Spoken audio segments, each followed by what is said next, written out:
Today is the Community and Economic Development Authority meeting for July 23rd, 2020. And the first thing is the call to order. So we are going to do a roll call, please. Arata Frada. Yeah. Cleary. Here. Yes. Hamilton. Here. Hardy. Maldonado. Here. Potts. We have a Here. Okay, thank you.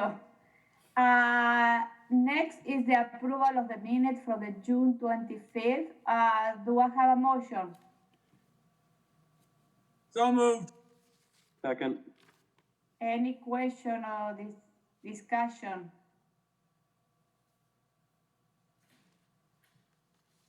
No? Okay. All those in favor of approving the minutes, say aye. Aye. Nays? The motion carries. Next is, in the agenda is public appearances for non-agenda items. Do we have anyone in the chambers? No one's here. Who? Dan is here, the member, but no public members. Okay. No members Okay. from the public. Okay, so next, we don't have any resolution and ordinance to approve today, so we are moving to the Kiva loan presentation by Michelle Sherbino. And Julia, just to let you know, Norma just joined us, so we've got Okay, full member. Thank you. so is Michelle there? Okay. I'm Hi. here. Hi. Is it okay if I share my screen? Yes. Sure. Yeah, that's great. Let's see if I can figure that out. Here we go.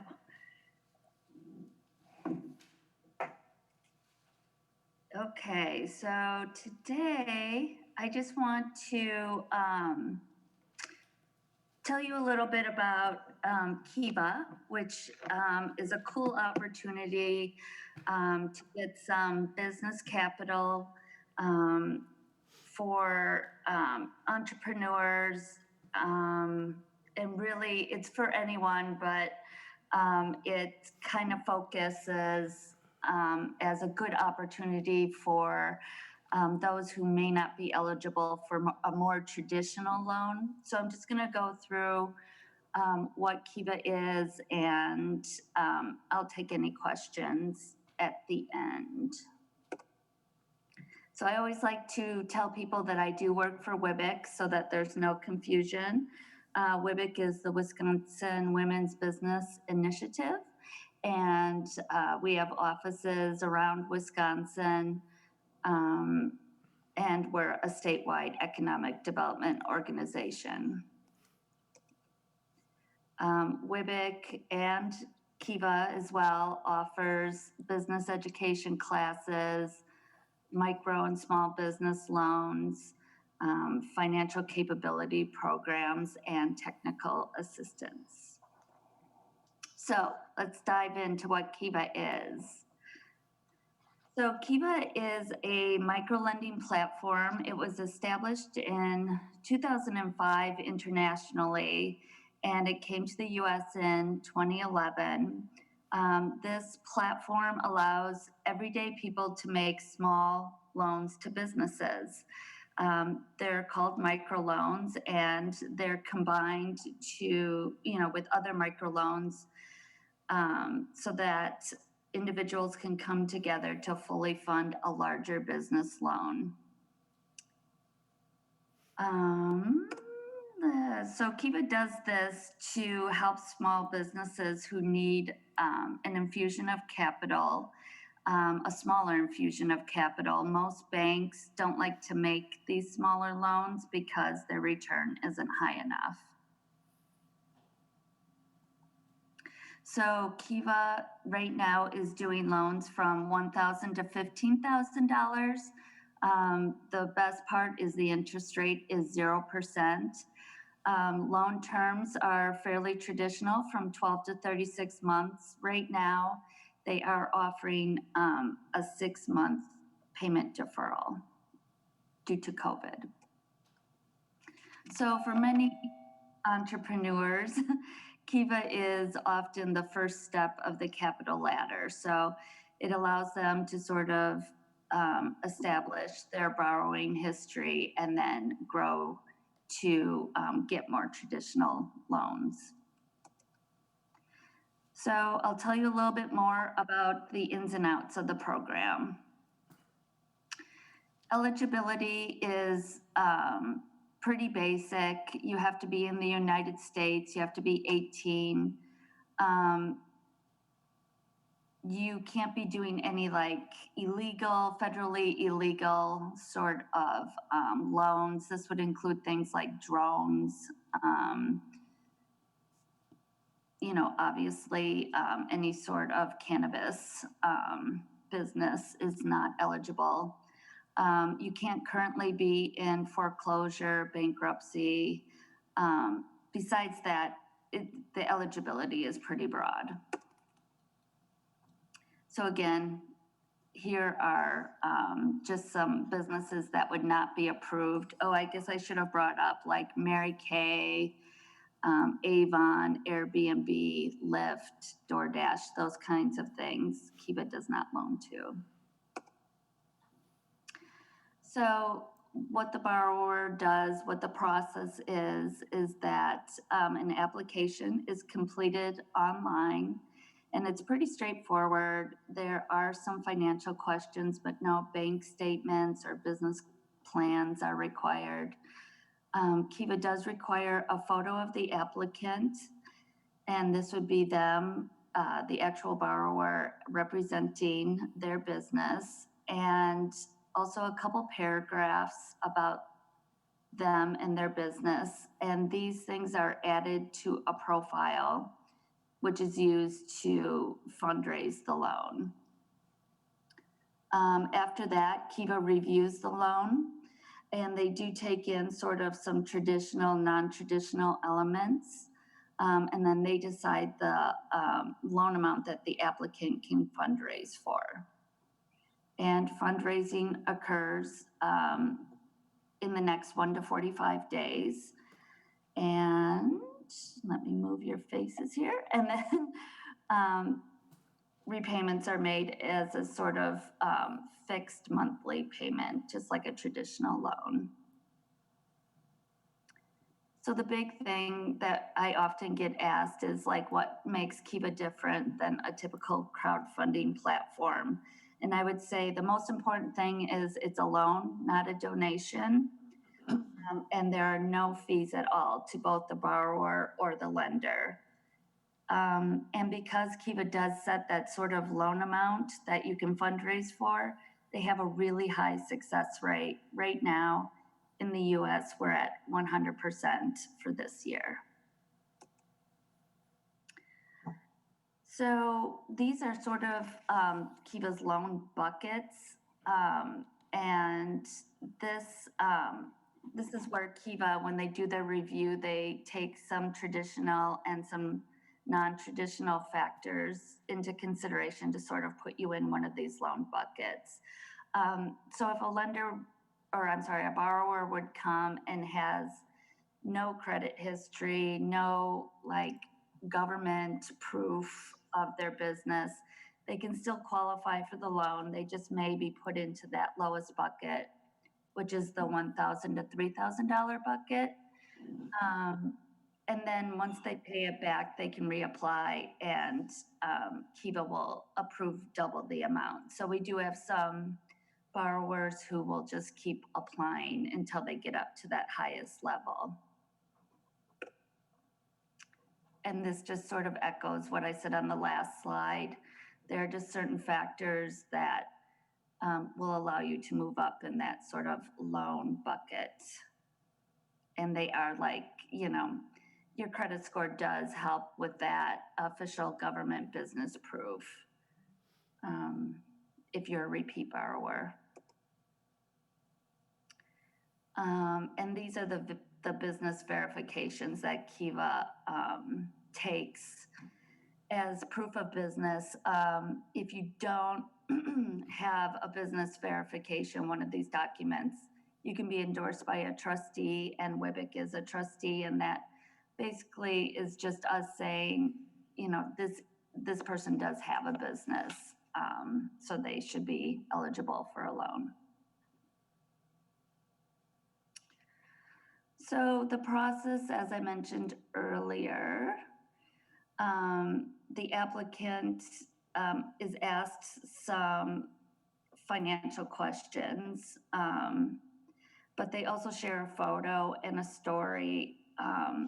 So they'll be asked about their personal story and about their business, like why they started their business.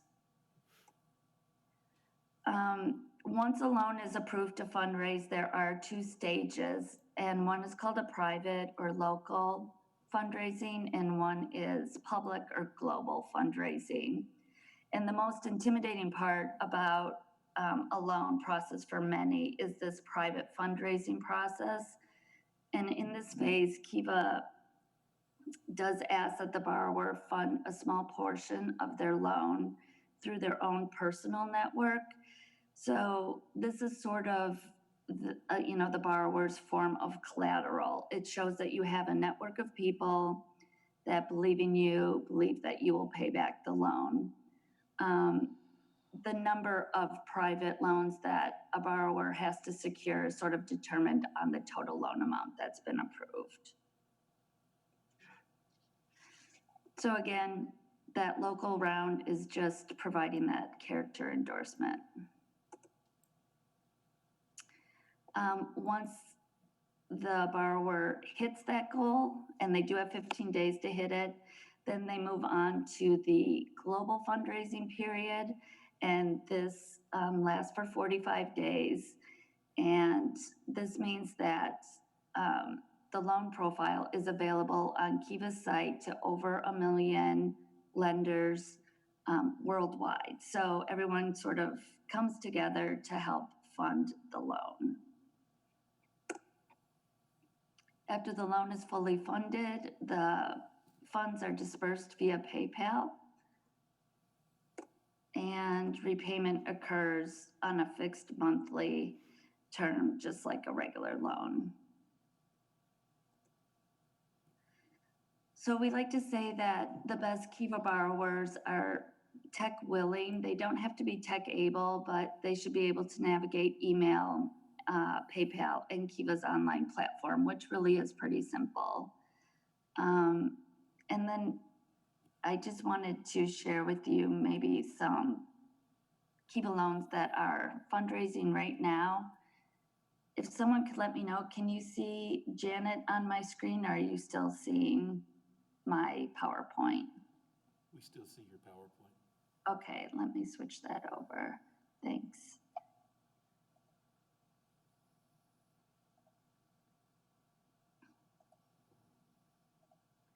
So this is an active loan right now. Janet with Mad Maiden Shrub is up on our public site. She is fundraising for the highest amount. I do have others right now that are fundraising for a much smaller amount.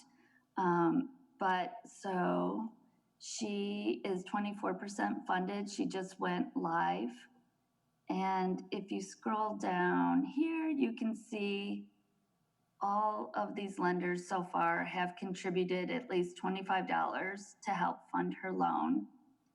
And they're from all over the world. This gentleman's from Malaysia, and there's quite a few from Madison. So it's just a whole group of people coming together to help fund her loan.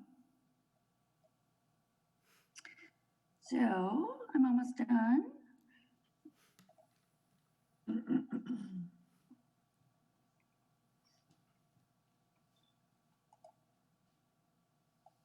So I guess I just had a few more slides, but they basically just said, you know, is there any questions with the Kiva loan or any questions about my relationship, you know, with WIBIC?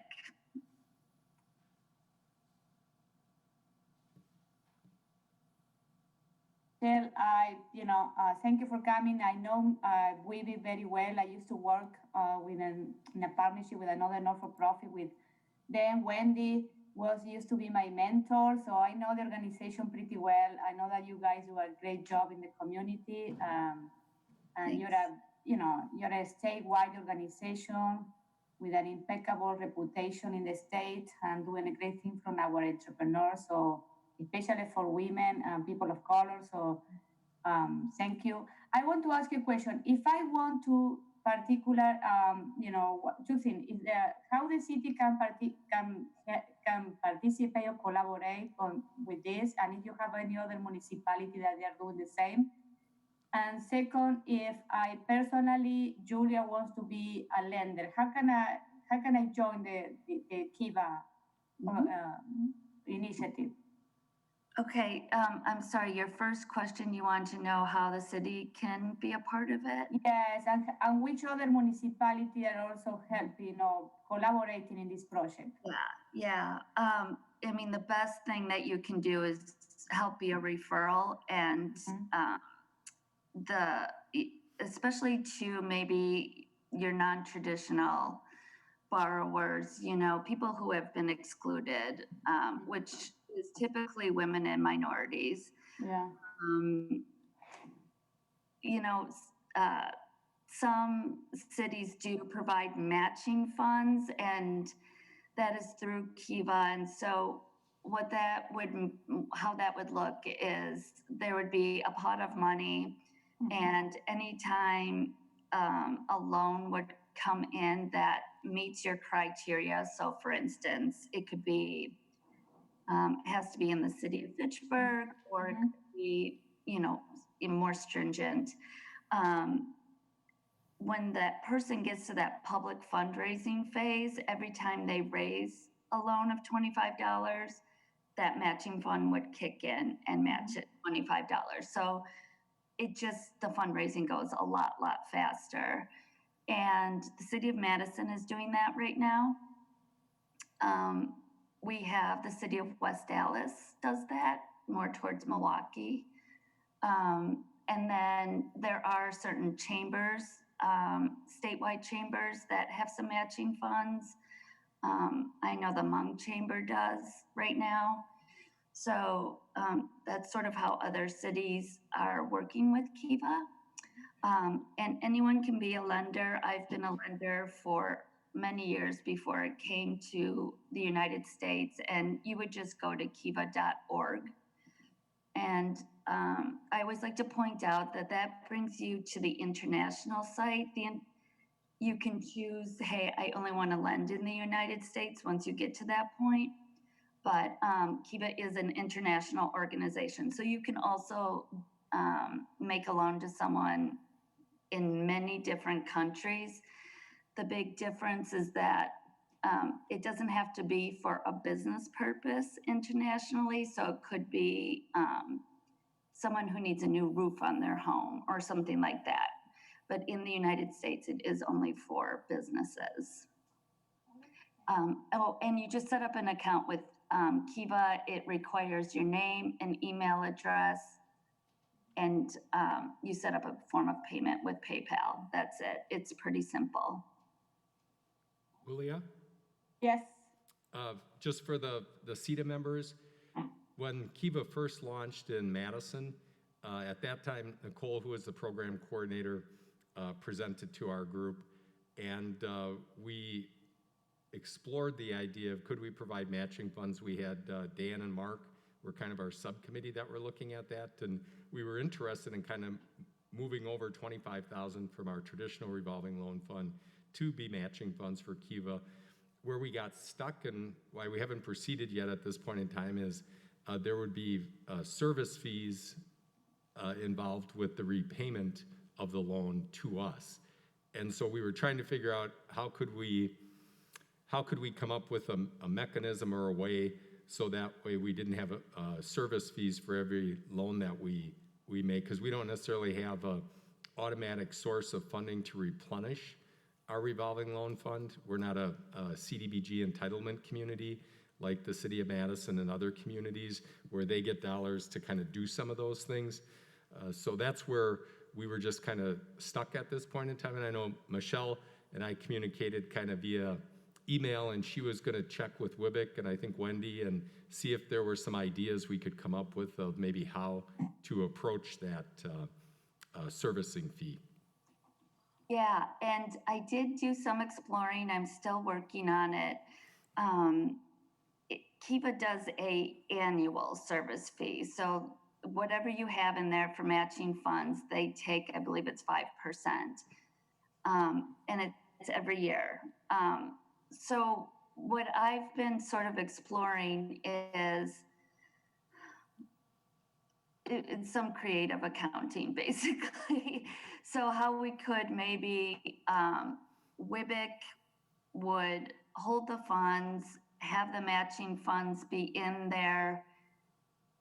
I don't know. I haven't worked through it yet. And I know the city of West Dallas does, has been trying some of the similar sort of ways to not have to pay such a hefty service fee, which is something that we continue to negotiate with Kiva.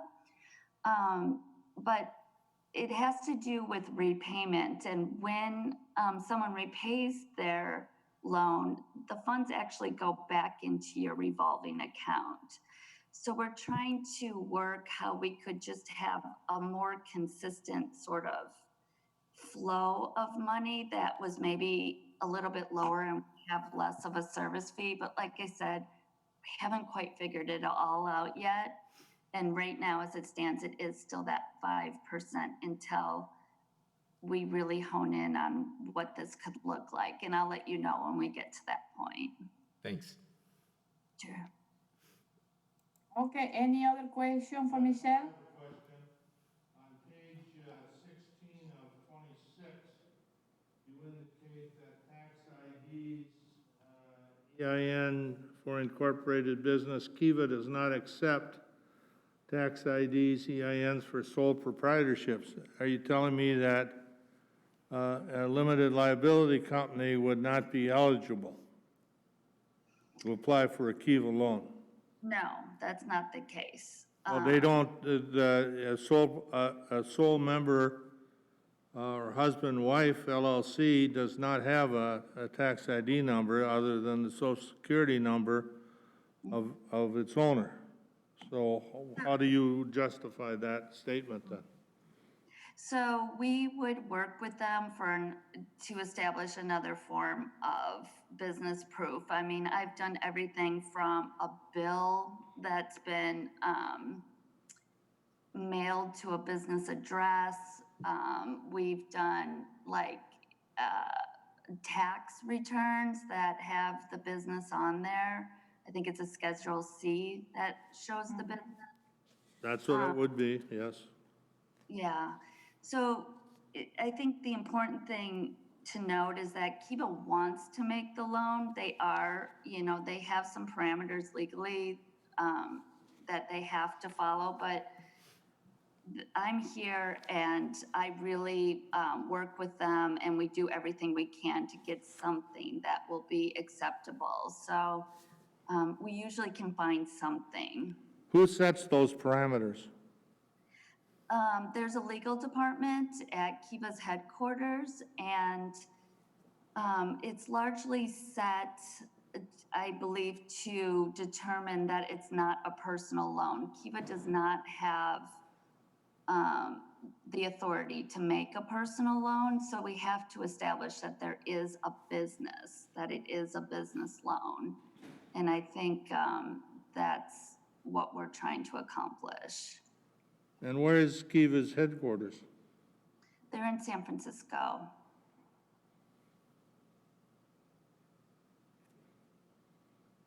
Thank you. You're welcome. And just for CETA members' information, we had approximately, I think it was 186,000 in our revolving loan fund program, the local part here. As you remember, we, with the COVID Forward Fitchburg Business Boost program, we kind of shifted 150,000 over to be used for that program. So there's still, an approximate balance of 36,000. So if we were looking at allocating 25,000 to be matching funds, we still have that pool of money in our revolving loan fund.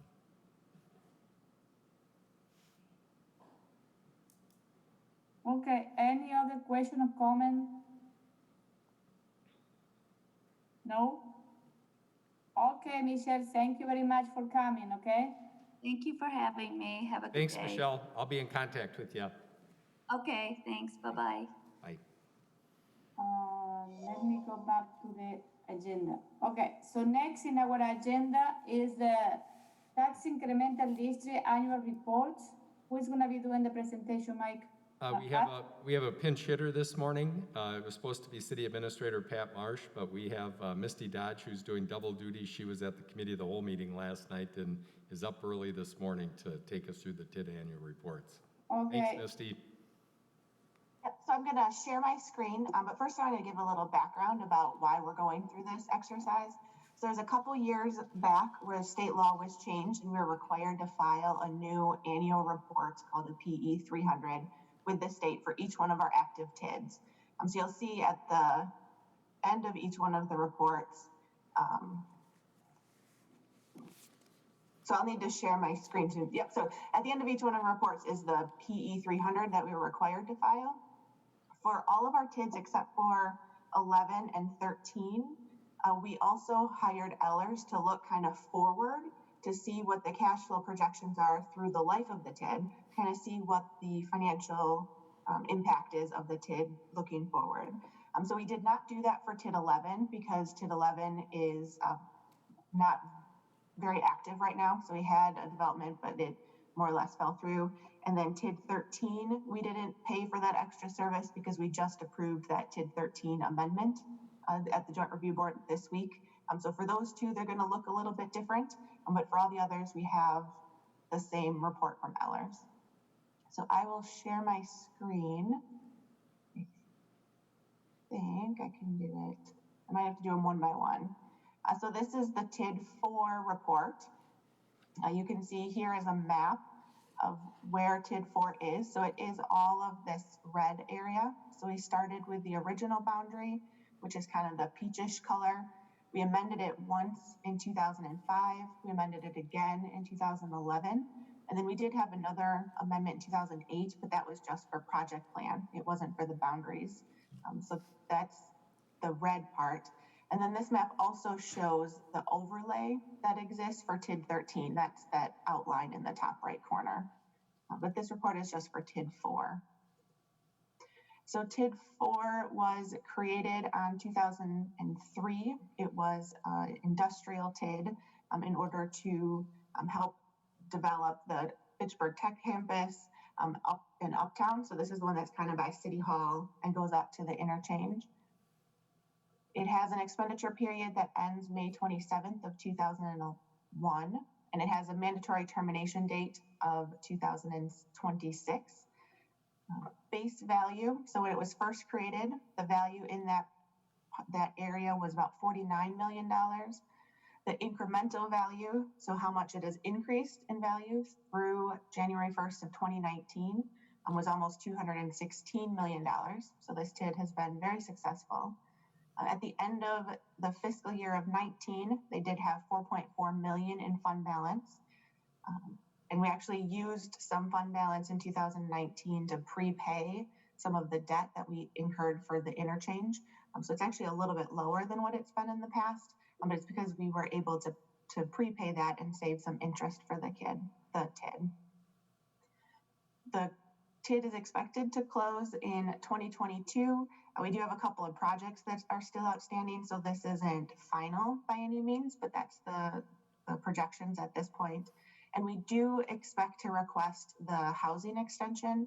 We did this with TID 7 and TID 8, or just TID 7. What that means is we keep the TID open an extra year, and that increment for 1 year that is generated by the TID can be put into an affordable housing fund that's managed by the city.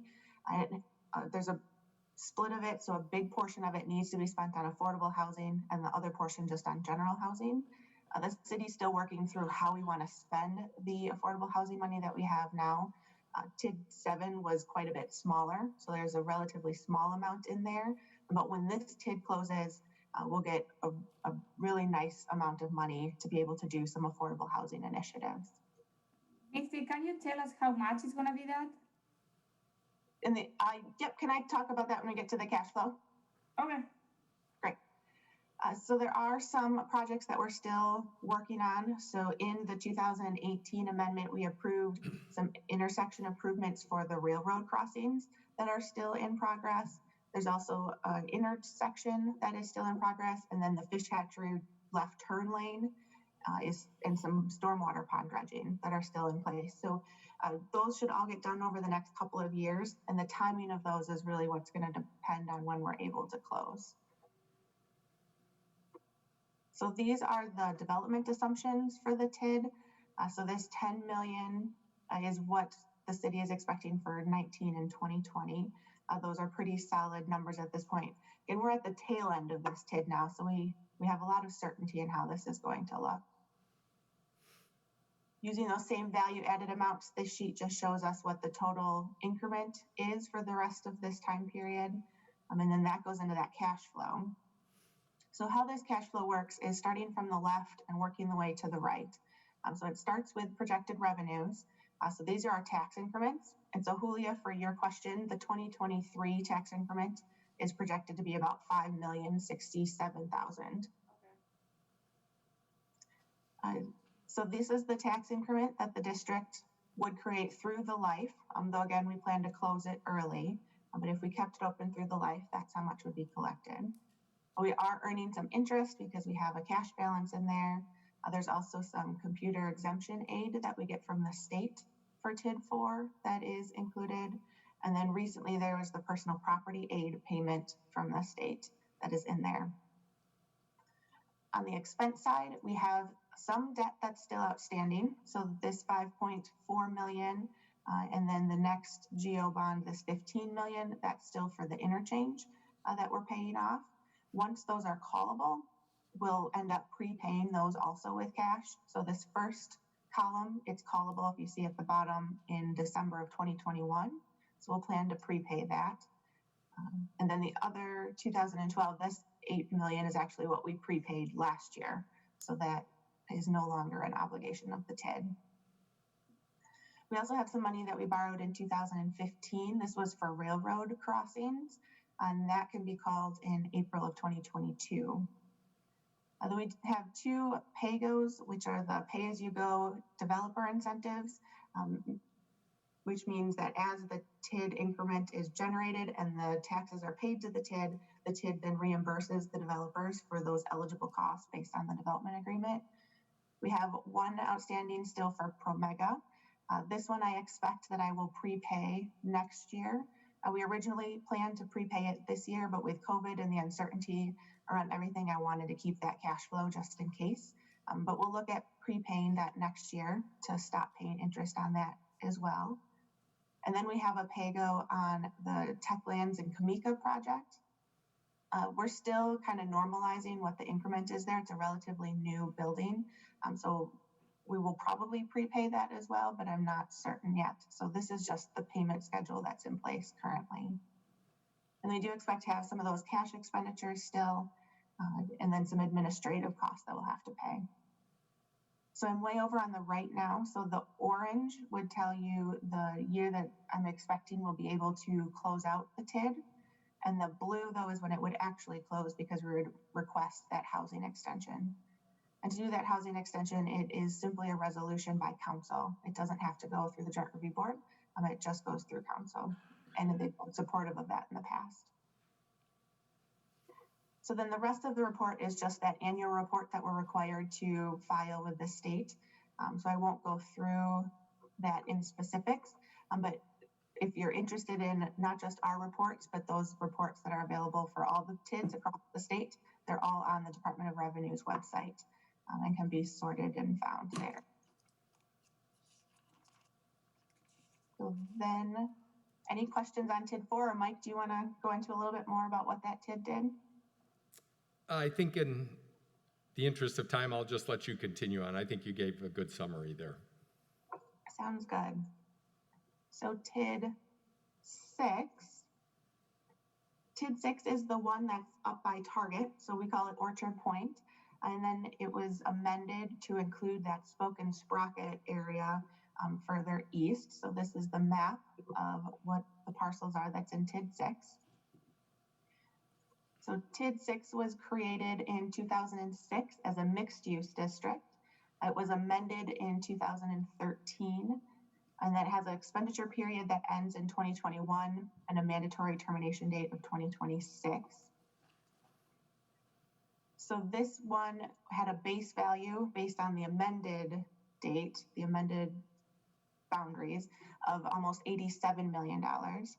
The incremental value as of 1/1/2019, so this is the additional value that has been generated in that TID, is $96 million. And this TID at the end of last year had a fund balance of $6.7 million. So based on cash flow and projects, we're expecting this TID to close in 2023. And again, we will ask for that housing extension, which would make the actual closure happen in 2024. We do have some additional costs in this TID as well. So that will also play a factor into the timing of this closure. So this page is the development assumptions, and there's a couple of projects happening currently that we accounted for. But right now, everything is in a positive state. So that's a good place to be for a TID. And based on just that value, we expect we would collect another $20 million through the life if we kept it open the entire time. So the cash flow, starting again left to right. So the revenues, we've got the TID increments, interest, and those 2 state aid payments, just like TID 4 had. On the expenditure side, we have some debt outstanding still from 2015.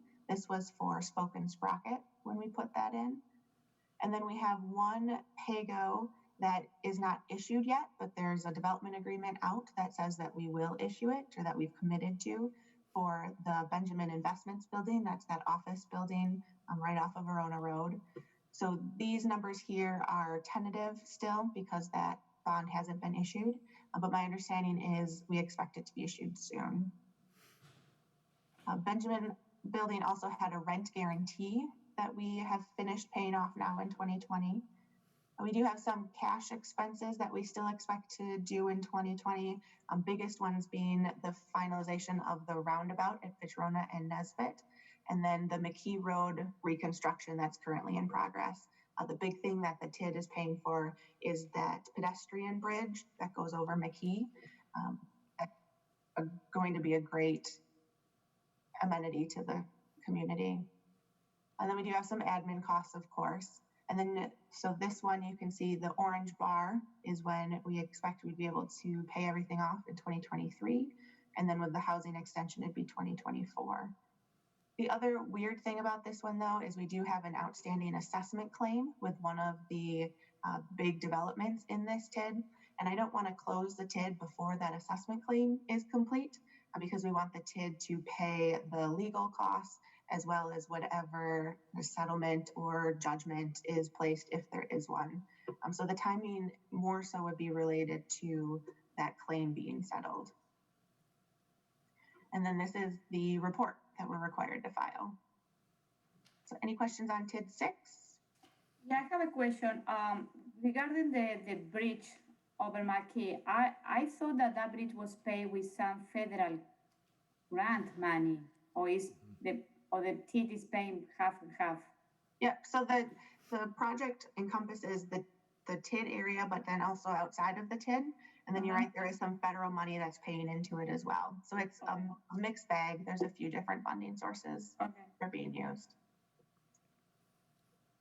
And Any other questions? Just for the group, one of the benefits of the TID here, Misty mentioned some of the infrastructure investments like the Spoken Sprocket Drive extension, the roundabout and the work on McKee Road.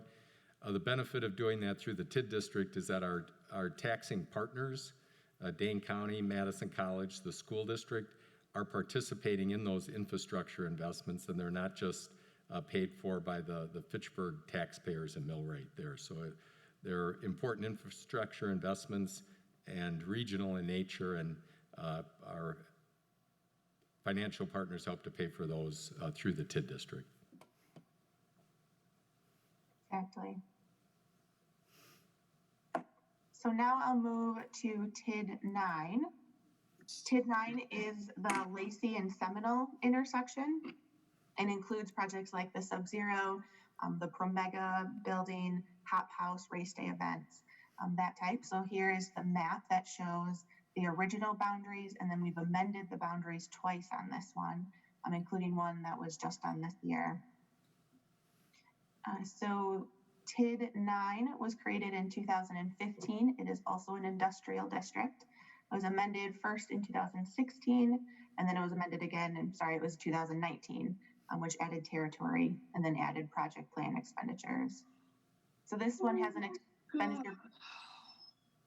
This one has an expenditure period that ends in 2030, and it has a mandatory termination date of 2035. So the base value for this one, this shows it as of 1/1/15, which was the original boundaries, and it will change based on that amendment in 2019 that was approved, next year's report. But for this one, it's 43 million was the base. And then the incremental value, so the value added just in those few years that it's been open, has been about $27 million. Now this one is relatively new, so it is in a negative balance position. This is one of the unique TIDs where the city actually put in some infrastructure up front. It's fairly unusual for us to take this approach. Usually we do focus a lot on those PAYGO bonds, but this one we paid to install Sub-Zero Parkway right away. And so there's an advance right now from the general fund to this TID that needs to get repaid in order to meet those expenditures. And then we're expecting to close this one out in 2036, which is the life of the TID. So there's not a lot of flexibility right now based on what we know in this TID. So some notes, the Promega R&D facility was partially completed as of the 1st of 2020, and we expect it to be completed in 2021. The Sub-Zero R&D facility was also partially completed, about 15 to 20% as of the 1st of this year, and expects to be worked through in January of 2021. Race day events, as of the beginning of this year, was nearly complete, and now it's complete except for some landscaping. And then Hop House, as of the beginning of the year, it was only 10% complete, but they're expected to open, I believe, in the next couple of weeks. So some new buildings coming up, which will really help the value here. So some development assumptions.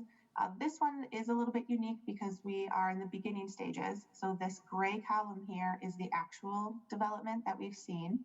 The next column over is the net new construction that we're expecting based on those buildings that we know are under construction now and that are happening. But then we did need to add another column here for additional building value that's needed in order to cash flow all of the expenses that are currently in the TID. So right now, based on the expenses that we're expecting to move forward with, we need another about $16 million worth of value in order to pay for those. And I should note that that 16 million is without an additional TID incentive. So if a building comes in of that amount but wants TID, we need even more value in order to pay for that cost. I have a question, Misty. So you are telling me that the Sub-Zero building, when it's complete, is going to be worth $23 million and Promega $83 million? I don't know for sure that those are the lines for each individual building, or if there's a mix of each building within both of the numbers. I can find that out, but they are quite a bit less than the cost to put in the building. They are both manufacturing assessed, which is historically, 60 to half of what the cost is to build it, what they're assessed at. So maybe the building, the total cost is like 100-something millions, but then we can also recognize, 80, 85. Exactly. Oh my God. Okay. So we have to be careful in the future with this manufacturing. Yeah. You know what I mean? Yeah. So you are telling us that if everything goes fine, complete, we are going to be in the whole $16 million. No. So the 16 million is not the cash that we would need. The 16 million is the value that we would need. So we need a $16 million building, for example. Yeah, I which would know, but generate it's, taxes. yeah, this is what I mean, yeah, okay. Yep. So that would generate taxes to pay back that Yeah. wall. Mhm. And do we have a space there to bring something else? So there is some additional space, especially in this bluer area down here. So, Yeah, yeah, there's- possibly. There's still additional not- land, there's still additional land there, Julia, and then there's also parcel number 1, 2 up there in the Commerce Park, where additional development could occur. The other thing that we're working on is submitting a T-grant, Wisconsin Transportation Economic Assistance Grant to WISDOT to help with the Lacey Road infrastructure costs. And we're hoping to submit an application here by the end of July, early August for that, which, if we're successful, would get us another $1 million grant to help pay for infrastructure costs. We did that for Spoke and Sprocket. We did that for Sub-Zero Parkway, and there was another one too. Oh, we're doing it for Fahey Glen over here. Okay, but by here Fitchburg Farm. according what I know, because I know that area. So number 2 is where Promega is now, isn't it? Where they're building the Number 3. 3. Number 4, we cannot use it because it's a big pond. So that piece of land is useless, isn't it? There could be a site kind of in the southeast quadrant of that parcel, a smaller site there, Okay. that maybe could accommodate a building. Then we What is got number parcel 2? 1. What's that? Number 2, what is there? That's land that's still owned by Payne and Dolan at this point in time. Ah, okay. Mhm. But it can be, okay, fine. So, We- so this is Mark, Mike. I'm with Huli here looking at this, and knowing part of it under number 4 isn't really usable. There's a lot of money that needs to be generated here. And it's certainly not just going to come from Hop House and Race Day. I know you got Promega and Sub-Zero, but is there anything active on, is 8 going to be housing? I mean, the church is over there somewhere. 8 is the Sub-Zero Engineering and Design Building. Yeah, so that one. Oh, I'm sorry. I got to get across Fish Hatchery Road. I'm sorry. So 9 is where Race Day and Hop House is going. Yeah. Yes. Okay. All right. I stand corrected. But I'm So with the other Julia. one- Is there going to be enough, anything there to help generate the money needed? Like I said, we're focused in the future on parcels 1, 2, the southeast quadrant of 4, and then there is land along McKee Road on the very front of the Sub-Zero parcel, just east of the theaters, where Spoke and Sprocket signalized intersection is. Okay, thank you. And the theaters, I think we all know, they just filed for bankruptcy, didn't they? Right, they're not in the TID district, but we Okay. are already reaching out to the real estate investment trust that owns that property and real estate. Okay, thank you. So based on those value assumptions or development assumptions on that prior page, this is the TID increment that would be generated over the life of the TID. And then that flows into, well, first there's the expenses. So Eller spent some time modeling out what different GO borrowings would be, and then what the existing MROs or PAYGO bonds are, to see kind of how the expense side would work. And then we have our cash flow. So the tax increments were from those couple pages before. We do have a tiny bit of interest earnings, some intergovernmental aid, and some personal property aid. And then in the expense side, we have the existing Sub-Zero PAYGO, which is the expansion on the building. This next column is the new building that they're currently building as the 5.5 million. And so that building is still under construction. So this one is a model of a cash flow for that PAYGO, but is not final at this point. And then the next column is the Promega building, the PAYGO that has been included in the development agreement, and a tentative payment schedule for that one. Then there is the Supreme Structures PAYGO. So those buildings are real close to being done. I expect we will have some final numbers soon and actually issue that bond, but this is also tentative at this point. And then these are those 3 general obligation bonds that we would need to issue in order to do the rest of the infrastructure costs for this TID. And that includes things like the Lacey Road reconstruction. There's some Seminole Highway North, and then that intersection there where those 2 roads combine, and then also some stormwater projects that would be paid for by GO. I have a question, Misty. I know that this area we are trying to pay a lot of infrastructure, more than $10 million. If we see that the TID is not going to generate the value to pay for all of this, can we say, okay, we need to prioritize what are the infrastructure that we are going to pay first, and then, let's wait, create the increment, and wait another, 10 years, and then do the other, you know what I mean? Because I am very concerned about that we are putting all this money in front in infrastructure, and eventually we don't know if we are going to recuperate all the money. You know what I mean? Yeah, I 100% agree with you. And so in the mayor's CIP, he proposed delaying everything to 2024, 2025, don't recall which exact year, basically to give us some more time. Because right now there's just so much uncertainty with those buildings not being done yet. We don't know what that final value is going to be. With them being state manufacturing, that's kind of a wild card out there. That's really hard to figure out. So he did propose delaying all that until we at least know what those numbers are so we can make informed decisions.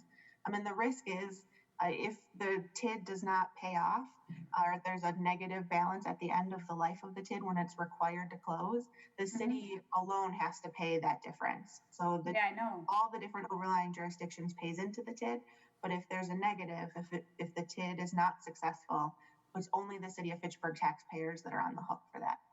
So I think it is important to make sure that we know what our financial position is before we invest a lot of money. Can I make just one quick comment, Julia? If we're successful with our T grant, we have to be very careful because there are certain aspects of the grant that are dependent upon, what we invest and when we invest. So that is something we're going to have to be really careful and be cognizant of. But do you have any idea when you say the amount of the grant? The grant is going to be like what, like $3-4 million? It's going to be $1 million. $500,000. We're hopefully submitting a grant application for $1 million. It's based on job creation, $5,000 per job, and a maximum of 200 jobs. So we're working right now with Sub-Zero and Promega on the jobs number. And I should clarify, when I said the mayor's CIP proposes delaying all of those projects, it does not delay the Lacey Road project that we have a partnership with Promega to put in right now, which is where that grant will be applied. So that project was not delayed. That one's still moving forward currently. It's the rest of the infrastructure projects in the TID that are proposed to be delayed. So then we do have some other expenses that are in there, including these fiscal charges is the interest that TID 9 is paying back to the general fund based on just the LGIP balance. So it's a relatively or an incredibly low interest rate that they're paying the city back for. And then you'll see we are going to go through the life of the TID, even with that $16 million additional value that we need, and we'll still go through the life being 2036, and we'll have a very small fund balance available. That being said, 2036 is a long time from now. I mean, a lot of things could change, both positive and negative, between now and then. So there's a lot of uncertainty here, which is why I just want to make sure we're at least a little cautious and make sure we have good information before we make our decisions. And then the rest of this is just that report. Jen, I have a question. Back up to page 9, please. You show administrative costs. What are those? So that would be it's mostly city staff time, so spent either on administering the TIDs, like my time doing all of these reports. It's also public works time on the infrastructure projects that are happening. So when we put in Sub-Zero Parkway, for example, we had a lot of public works time that was spent doing that project. So that is shown as an administrative cost as well. And then there's fees that we have to pay to the Department of Revenue, fees to Ellers, that type of thing. And these numbers are simply inflated. I think it's 2% each year, and are a placeholder. Okay, thank you. Any other questions on TID 9? Okay.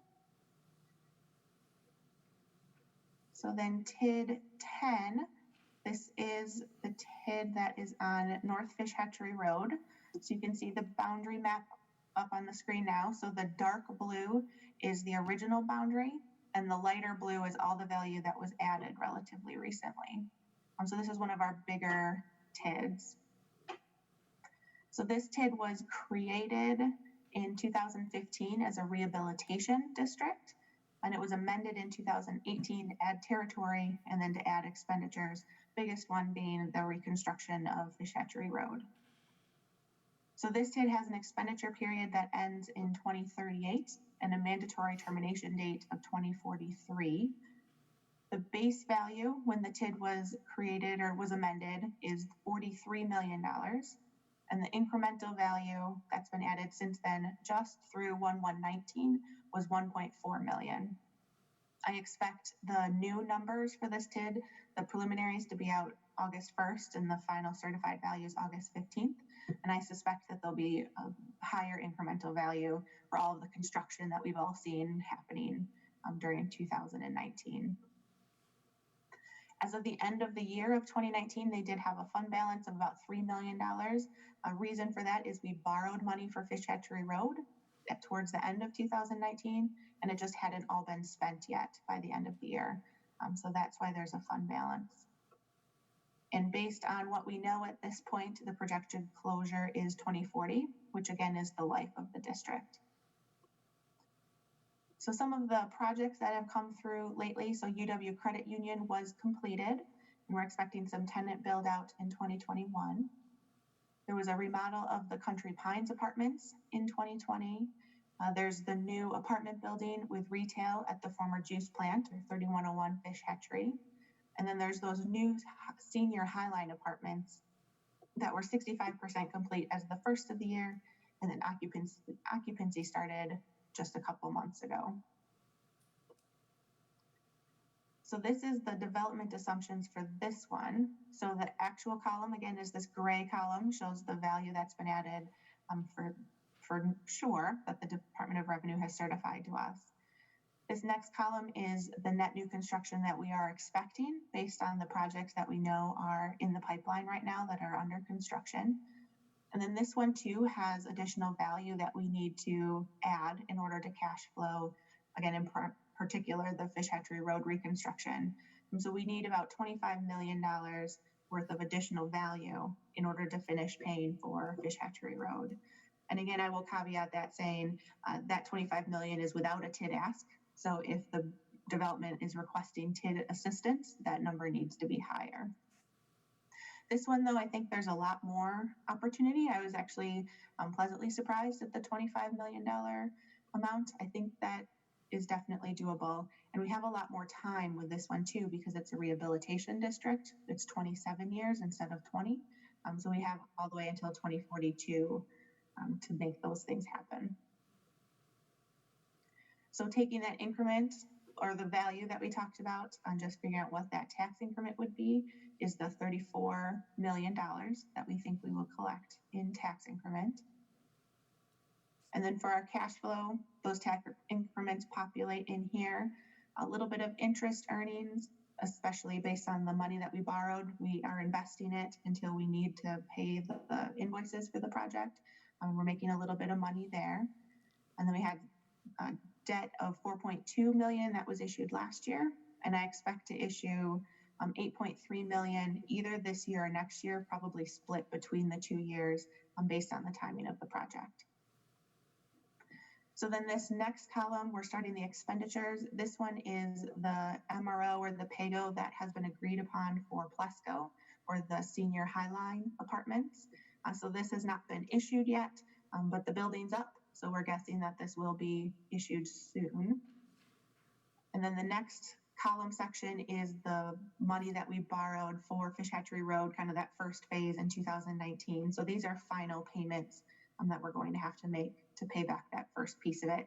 And I believe that was 30% of what we thought the actual cost was at the time. So then the first set of columns on the next page is the PAYGO bond for the old juice plant or 3101 Fish Hatchery Road. This is not final at this point, but this was our estimated schedule for payment. Then I do expect that we'll borrow some more money for the rest of Fish Hatchery Road, again, either this year or next. So there's an example pay schedule included in here for that as well. And then some capital outlay interest again for the beginning of the TID before we borrowed money for Fish Hatchery Road. General fund was fronting that cash and then we reimbursed ourselves, but there was a cost associated with that. And then some administrative costs here too. So this one, if we do get the $25 million worth of value, we actually will be able to close in 2040, which is a couple years early, actually, so I stand corrected. And then it's just the state report after that. So any questions on this one? Okay. TID 11. This one is one where all we have for you is the PE 300. I didn't want to spend the extra money to have Ellers do that full annual report because the TID is underwater slightly. So as of the end of the year, they had a negative fund balance of $32,000. Really what that is it's just the administrative cost. So the city administrative cost with staffing and those fees, and then also Ellers cost when we created the TID. Were all paid for through the TID, and then the project basically fell through. So this TID is on hold at this point. We don't really know any new information. The numbers here for the future costs, future revenues, that was based on that old project, because technically that's still authorized, but that project is no longer being proposed or pursued. And the location of this one for members' information is the Cleanfill site between Highway 14 and MM north of Lacey Road. Initially, the district was created for a development proposal that was called At Edge Live Work. And then the developer decided not to move forward with that project. We do have another entity looking at it, and they're doing some due diligence on the site at this time.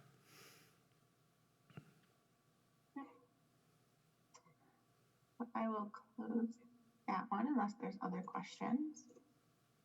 We're almost done. We only have 2 left. Okay. So TID 12 is it's also an overlay with TID 4. So this is along East Sherrill Parkway and Research Park. The biggest project happening on this one right now is that new Promega building that they're building, and then they added on to the parking structure. And then there's some infrastructure costs in there. So this TID was created in 2018 as an industrial district. It has an expenditure period that ends in 2033 and a mandatory termination in 2038. The base value when it was created was $128 million, again, because it overlays the other Promega buildings that were part of TID 4. So that's part of the base now for this one. The incremental value as of the first of the year was $9.8 million. There was a lot of construction that happened in 2019, so I expect there to be a much higher incremental value as of 1/1/20. And again, I'll find that out in a few weeks. There's a negative fund balance on this one too of about $50,000. Again, it's the cost that we incurred in order to create the TID and the administrative cost to kind of start the TID. Don't see any problems with this one though, because the building is nearing completion. So as of the first of 2020, that Promega building was 68% complete, and we do expect that to be complete yet this year. So this is the development assumptions. Gray column again is the actual numbers that we've seen. And then the next column over is our estimates based on what we think the value will come in. This one too is manufacturing assessed. So there's some uncertainty here still, but we at least have a lot more room for error, I would say, in this TID. So based on those values that were added, this is the amount of the tax increment we believe we would collect from there, which is the bottom right corner, the 26.7 million over the life of the TID. And then for the cash flow, the revenues, we're showing that increment and a tiny bit of interest cost. The two state aid programs that you saw on TID 4 and TID 6 are no longer in place for newly created TID, so that's why they don't exist on this one. And then we do have just the MRO or the PAYGO bond with Promega of the 14.5 million. It's not issued yet, so this is an illustrative payment schedule, but this includes the development incentives as well as Promega put in that Fahey Glen road extension, and that reimbursement to them for that infrastructure cost is also included in that 14.5 million that we will reimburse them through the PAYGO. And then we've got the administrative charges again for the projected closure being in 2038. And then there would be an opportunity, if it still exists, to do the housing extension then, but 2039 is again a ways out. And then it's just the report with the state. Any questions on this one? Okay. So last one is TID 13. So I'll start by showing you this is the official report that we filed with the state, so that's available. We did not pay for Ellers to do the extra work on this one either, because we had just done the amendment for it, which was approved by the Joint Review Board this Tuesday. So this is the wrong file, actually. So TID 13 is the Uptown TID.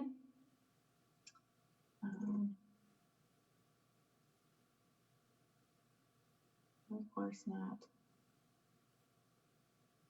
finding my project plan. So this one is the Uptown TID. There is a couple of projects in place now. Phoenix is the one that's under construction. So they have two buildings. The one building is complete. The other building is partially complete and should be done shortly. And then we just amended it recently to expand the boundaries and then added some additional incentives and some infrastructure cost specifically for Cheryl and Sain, I believe it is, for there. That TID amendment is available out in the Joint Review Board packet from this Tuesday. I'm of course not able to find it quickly now, but that is all out there.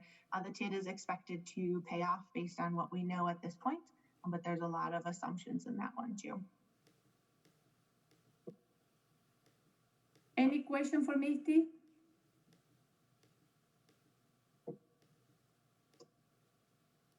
Can you hear me? Yeah? Okay.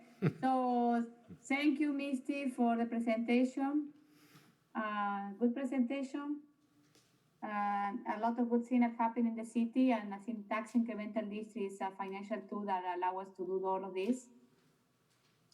So, okay. Okay, thank you, Misty. So next in our Thanks, Misty. agenda, we have, okay, it's 8:11. So next is our agenda is the Fitchburg Chamber presentation. And Angela, can you do your presentation in less than 15 minutes? I can do it in less than that, Leah. Oh, okay. So because we are half in the middle of the agenda, right?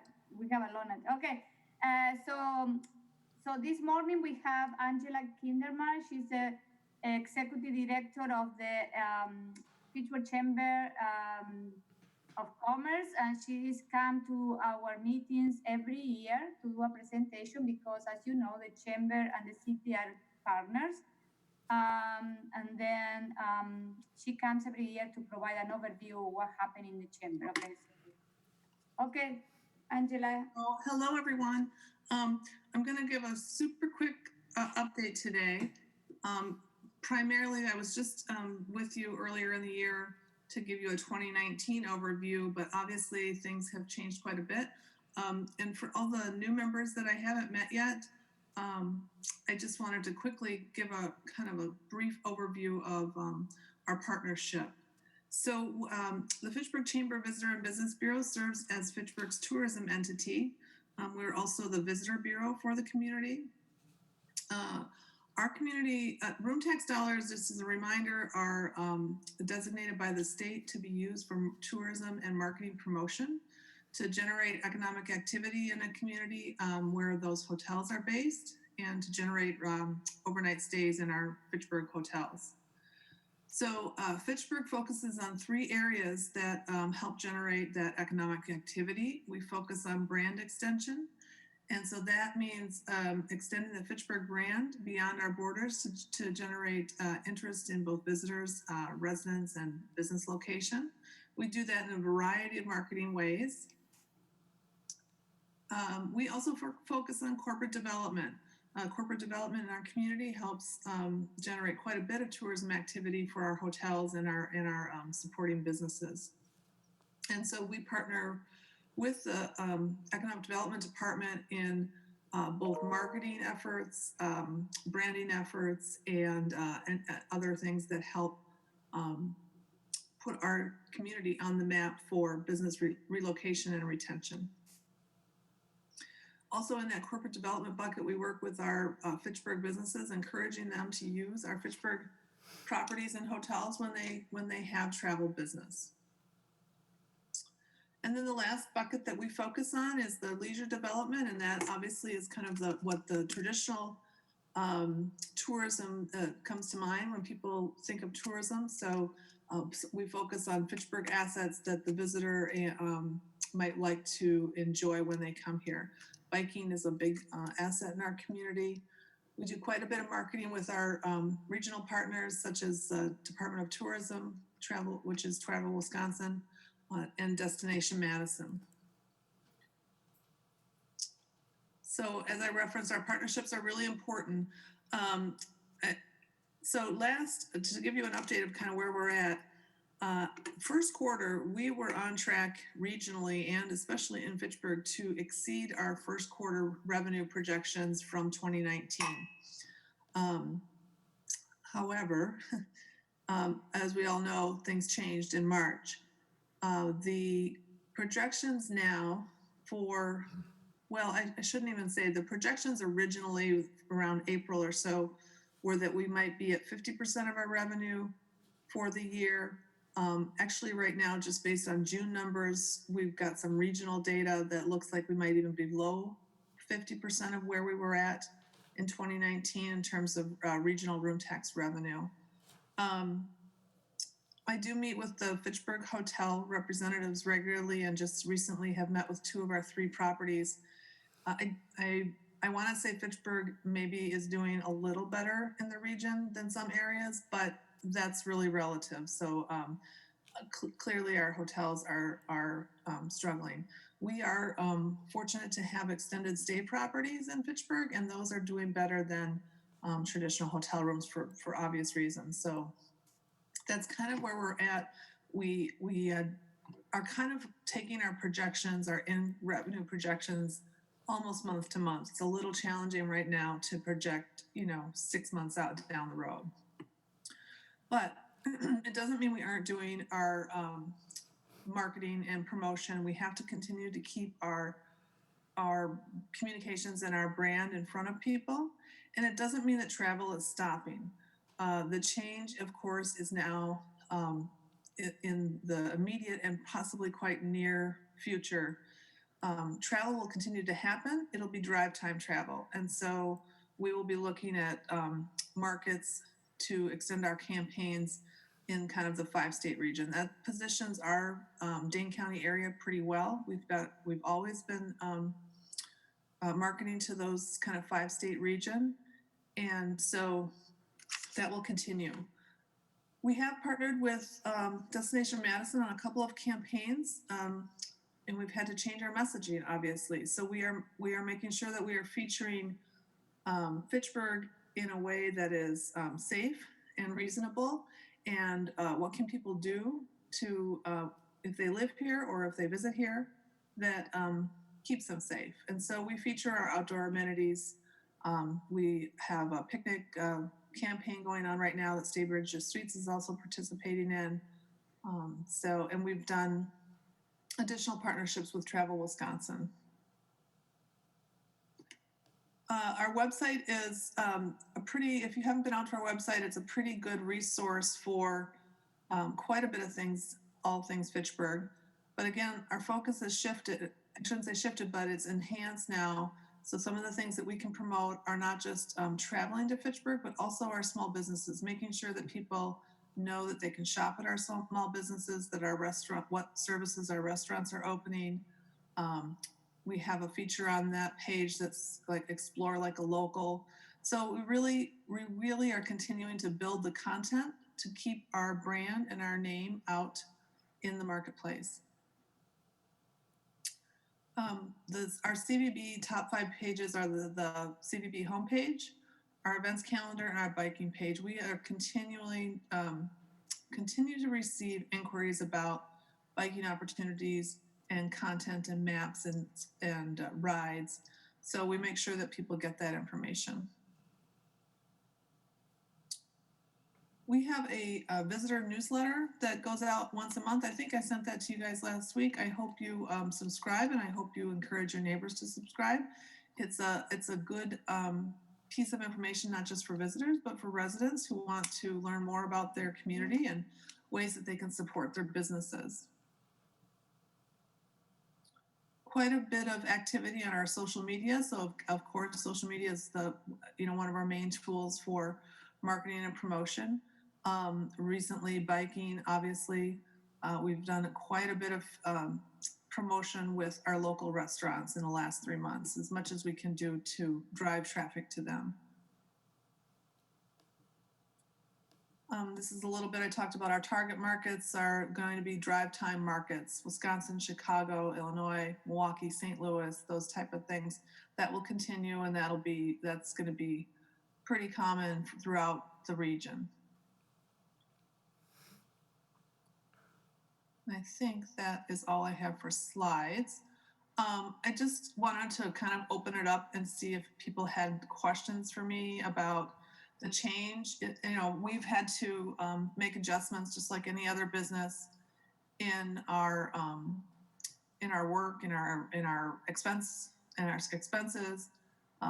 and have kind of pivoted like everyone else during this time.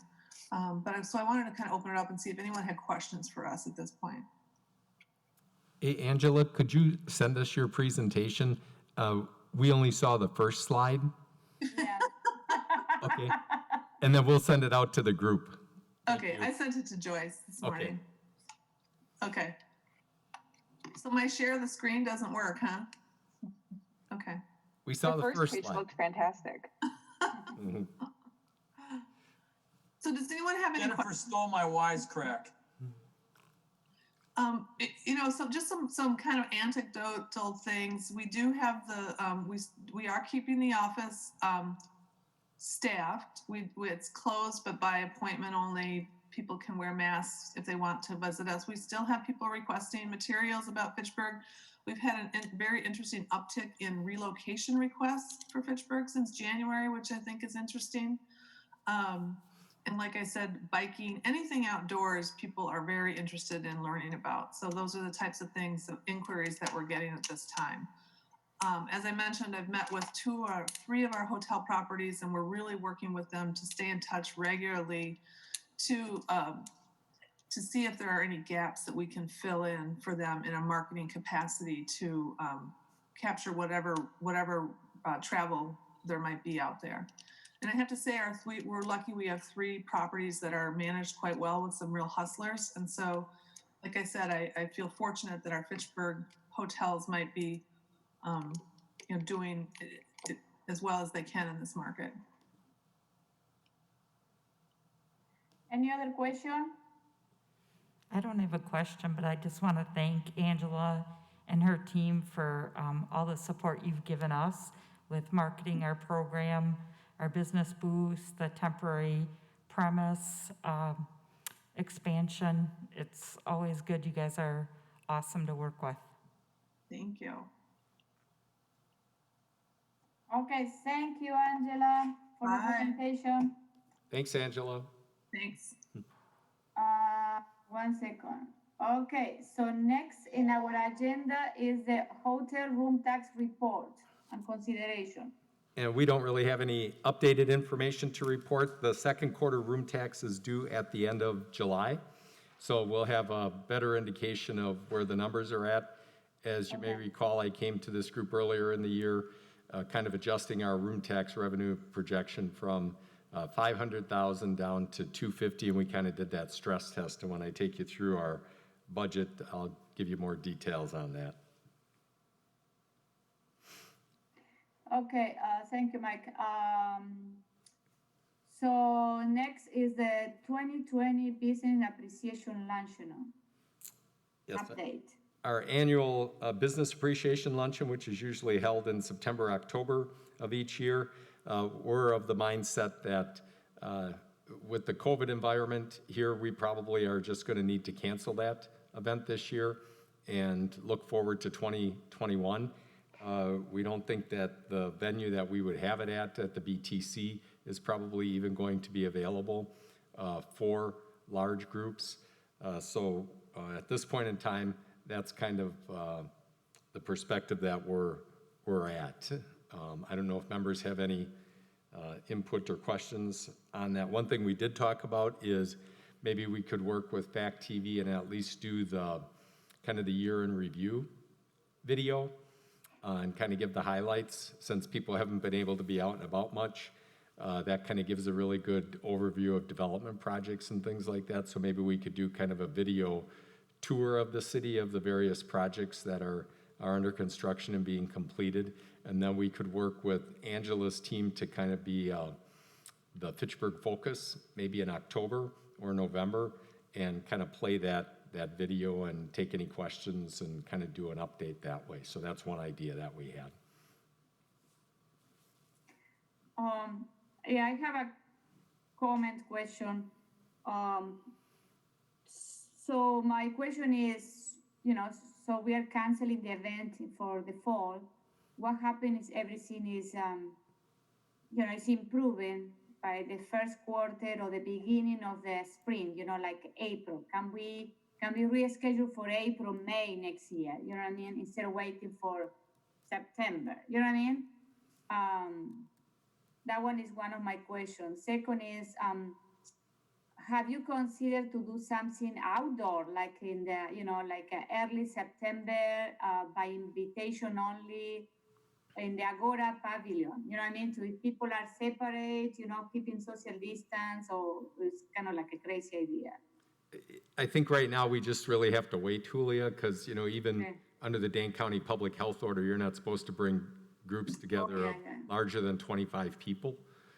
So I think we're, as you know, we're always open to brainstorming and being creative and everything, but I think we just are going to have to take a wait and see approach to see where things are at, maybe in the spring, of next year or going into the summer. We've moved the business luncheon date around sometimes, where we've had it earlier in the year, depending on if there was a certain speaker that we wanted and we had to kind of accommodate their schedule. So, we can look at that, but let's just give it a little bit more time and see where we're at. And then we'll make some adjustments accordingly, and we can talk to this group and get your input and ideas as well. So I'm just going to make a comment, since a lot of this comes back to me and Mike.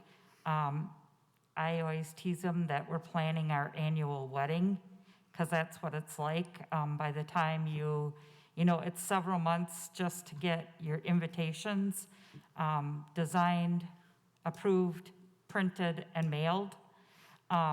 So we have to keep all those things in mind. And we talked about this in pretty much great detail about just the expense and the unknown. And because the revenues we're unsure about. I think it's something we should just, it's gonna be a waiting game, I think. Any other comment? Yeah, this is Andy. Okay. I like the idea of having, I was actually going to ask if you're going to do something virtual. So I like the idea of having a video, and I think we probably should wait as long as possible, because again, I'd really hate to try to schedule something for the spring and then find out that we're still kind of in the same boat as we are now. And then we've put all of this effort into an event that still can't happen. Yeah, I want to clarify, Andy. I didn't say to do something in the spring. I said everything improve by if we can, bring the event instead of the fall of 2021. Bring it like if everything improve, we don't know, by May next year, something like that. So people cannot wait another, or miss the momentum of some of the stuff, I don't know. But that one was an idea. Okay, any other comment?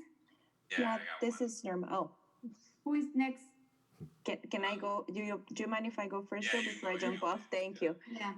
Just a question for Mike and were you, for the video, were you thinking about featuring businesses that have been successful in the last 5 years to kind of advocate for new investments in the city of Fitchburg? You probably thought about that, but just wondering what, if you can provide any more details on the video that you're thinking about, which I think is a great idea as well. Sure, we kind of do an overview, year in review of construction projects, but it also includes like the highlights of, although we haven't been able to do those this year, like groundbreakings and ribbon cuttings. But I think we'd also look to incorporate one element we've been doing the last number of years are kind of milestones of different businesses. So I think I just saw that Tingles Design is celebrating their 20-year anniversary. So we'd incorporate those kind of things into the video, as well as good footage with our partners here at Fact TV of all the construction projects that are out there to show people the different buildings and even road construction that's been completed. So it's pretty comprehensive as far as just a really good overview of development and business activity. Mike, maybe you can send the video that we did last year, so for the new people, so they have an idea what is the video about. Okay. Thank you. Joe, do you have a question? Yeah, this is a crazy idea, so throw something at me if it's bad. We can't. maybe in like some sort of a bike tour of a few selected businesses in Fitchburg, like, just get a crew of people to, start at a few of the businesses that we're gonna, I said a bike tour of, some of the businesses in Fitchburg. It doesn't have to be like super formal, but it could be like, okay, we're gonna hit different parts of the city, start at this business, go to the next business, go to the next business, and then maybe have somebody that's there just sort of talk to folks from a distance. Just a thought. Hey, Joe, that might be something we can approach Bike Fitchburg about, because as with our bike committee hats on, or helmets, so to speak, they're opening that place in July. They're right on the bike trail. They're very supportive of biking. And I know the owners, and you could go there, you could then ride over to the Great Danes, support them, and then find somewhere else to kind of make it a triangle. You stay on the trail, you're off the streets. That's one idea, but I think Bike Fitchburg would be very amenable to try and organize something like that if we approached them. Just my 2 cents. Yeah, Yeah, I'm always that's a great idea, down for a bike ride too. So if you make minimal work as possible, but it could be like just a Facebook event hosted by X business, put together a route and go. Okay. Good ideas. Who else? Any other comment? Okay, so we move to the next item in the agenda. Thank you guys for your comments. Next one is Item 11, Housing Advisory Committee. Okay, Mike. Just a quick update for the group here. And I'm just going to share my screen, hopefully, if I do this right. So the memo was submitted from the Housing Advisory Committee to the council, and to see that you guys have gotten a copy of this before. And what we've talked about with Julia as the council president, who sets the agenda for the committee of the whole meetings, and also with the mayor, is that we thought we should start out with a presentation to the council on the housing plan. So we're doing that at the committee of the whole agenda on Wednesday, August 26th. And then the next meeting of the Housing Advisory Committee will follow that on September 14th. We thought that it was important to get some direction from the council at that August 26th meeting and allow them to have some kind of conversation to give us direction and give some of the other committees that would be involved with these items that are identified in the memo direction as well. That would include committees like the Parks Commission, Planning, and also Finance. So those are the next steps in that part of the process. Mike, I have a recommendation because I was thinking about this. So I think we need to have a good discussion on August 26th with the council if you want our feedback. Some of the council are new, or some of the council members are not, involved in planning or, so my question is, it could be good if we can send the council, one of the topic is the park fee information. If we can send to the council, this is at all the fee or what is it? 1 second. The fee schedule? To all of the park fee and dedication requirements, so we have an idea which are those, how much we charge. Second, we are gonna talk about ADUs. So maybe we can send some information about what are ADUs. There are very good links that I found in the Planning Association, and other links that maybe so some of the council members, they understand what is an ADU and what are important and what is other municipality, if we have some article, you know what I mean, what they are doing. And my other question is, I would like to have more specific about what do you mean establish guidelines for council member in development process. So my question is, do we have a current process right now?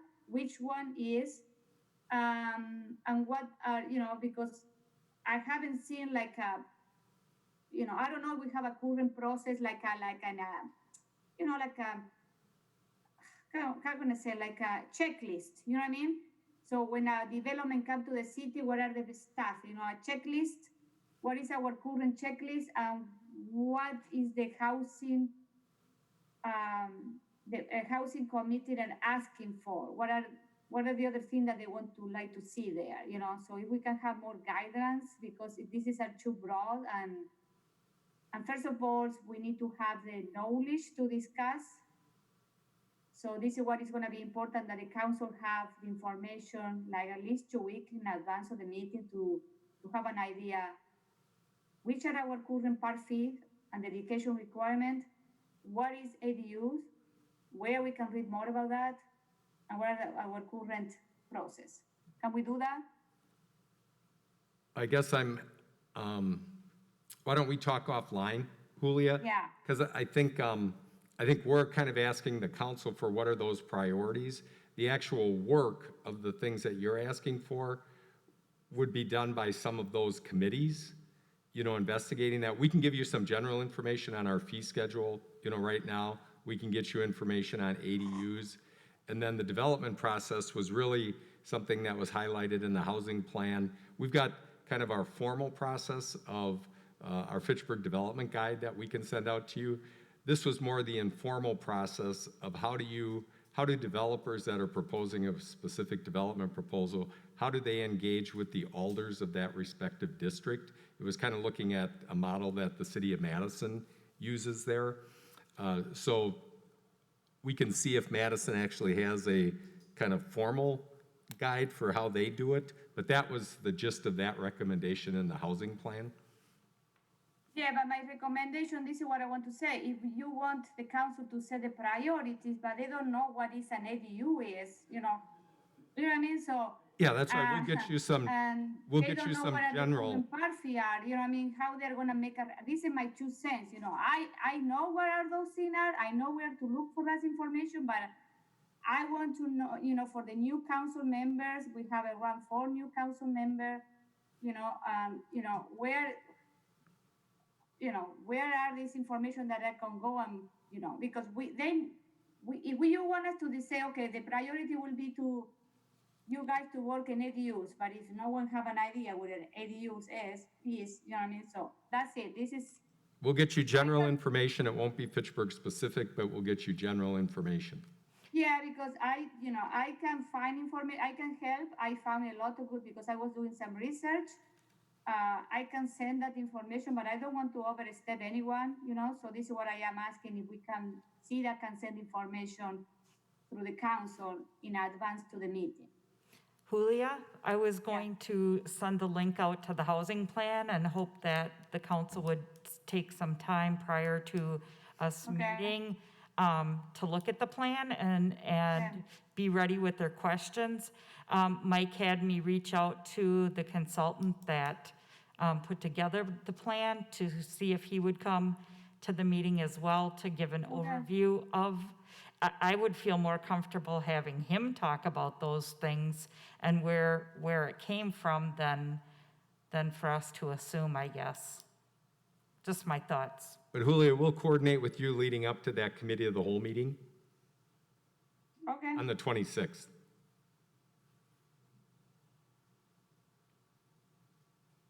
What are the comments from the rest of the team here? Your feedback? Anyone?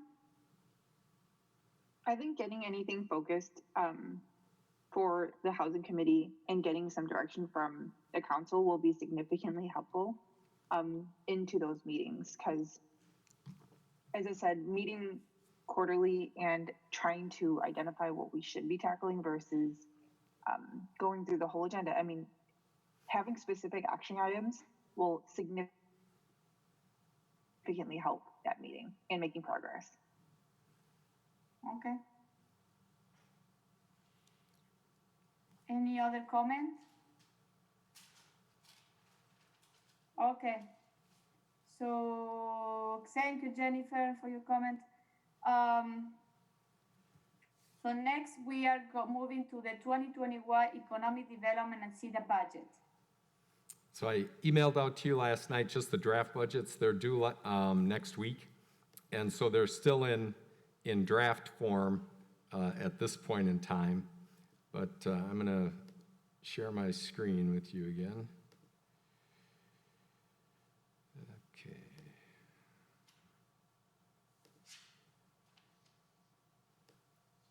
So here's kind of the initial start of the budget page. This is just about staffing information. Everything here, just kind of the nuts and bolts of it. And then one thing you will see here in the overview on page 2 of this is the projection for 2021 for the room tax collections at 50%. So we're anticipating that the actuals this year will probably be at $250,000, and then we're projecting 50% for 2021. So we'll continue to finish this off. And I'm going to share another one with you. Okay.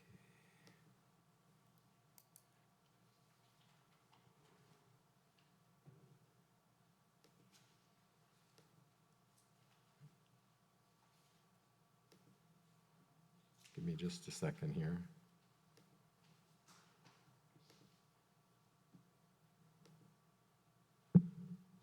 Okay. With CEDA, we've got kind of 3 budget categories now. This is our traditional Fund 100 budget through the general revenue.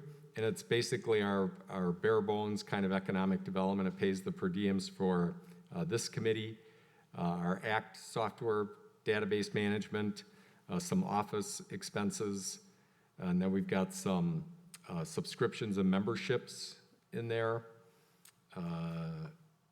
minimal training and staff development, vehicle reimbursement, data plan, and those kind of things. This budget really hasn't changed much over the years except for some subscription changes. We were able to get a better deal on the Wisconsin State Journal this year, so that went down actually for us. Can you get me one too, please? Yeah, we got a contact we could share with you. So that's that one.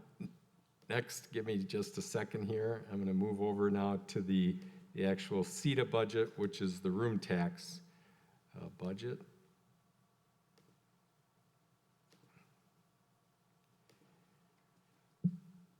Okay, and this one looks similar to what I had shared with you earlier this year when we were kind of doing the stress test of just the essential items because of the anticipated significant drop in room tax dollars. So the items that are highlighted in yellow are the things that we kind of deem essential that we're looking to continue to do based off of $250,000 in revenue for 2021. So we've got some photo editing software that we need here. We've got our memberships. We're trying to kind of be good partners here to keep our memberships in the various organizations that we collaborate with.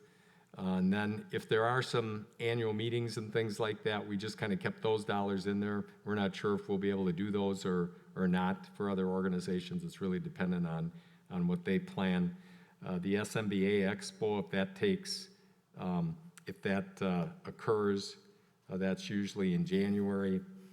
And then line item 390, there you can see per our agreement with and contract with the Fitchburg Chamber Visitor Business Bureau, as they're designated as our official tourism entity, 70% of the room tax collected per Act 55 gets allocated to them. So based off that revenue amount there, that's the dollar amount for them. Mike, I have a question in number 360 for the business appreciation luncheon. So you put in 2021 0, but we are gonna, what happened if we need to do it in 2021? So you are moving you know what I mean? What's that, Julia? Sorry. Number 360, is the business appreciation luncheon, so you, in the 2021, you allocate 0 amount. Go back, Mike, 360. 360, account 360. Uh-huh. If you look at the amount that you put for the business luncheon, you need to keep the amount because, Julia, that's a discussion that we're going to be having with Misty, because what she had us do for this budget here, because again, we don't know how the revenues are going to come in. So if you look at the other line items there that aren't highlighted in yellow, what we did was we put the traditional budget amount that we've had in previous years kind of on the right-hand side of that, just to kind of show what we would have spent in those categories if it was a typical year and revenue there. So one thing that Joyce and I, the conversation we want to have with Misty is, how do we keep those line items, let's say, viable if the revenue comes in better than projected and we want to do some of those things without having to go back and do like a budget amendment for each of those items there? So we still need to talk through with her about how she wants us to do that per her kind of budget and accounting procedures. Does that make sense? No, but. Yeah, so in the case of the business luncheon there, Julia, we've got the dollar amounts highlighted there. Yeah. if all of a sudden, let's say, everything, the economy improves, everybody's back to work, people are gathering again, and the revenues there, we then would look at some of those things like the speaker and the expenses and everything if we were actually organizing an event in 2021. We just want to make sure that it doesn't become a cumbersome process where for everything that we want to do because the revenue is better than anticipated, that then we have to do a budget amendment and go through the council process, because that's a fairly lengthy process and takes a lot of work. So we want to talk with Misty about how do we have that flexibility that if the revenue's better and we want to do some things that we've traditionally done that we haven't identified in the stress essential budget, what is that process? So I think this is kind of new territory for all of us and not a situation that we've been in before. So we're going to be in contact with her about how to do that. Because when the revenue is back to normal. I think this is a decision also that this committee should take. You need to take the input from us to, because I imagine that you don't use the money from this year from the budget, then you can transfer for next year. You know what I mean? Because you already allocated for 2020. But remember, we're now already adjusting down from our budget for 2020 was based off revenue coming in at 500,000, and it's not going to be anywhere near that amount.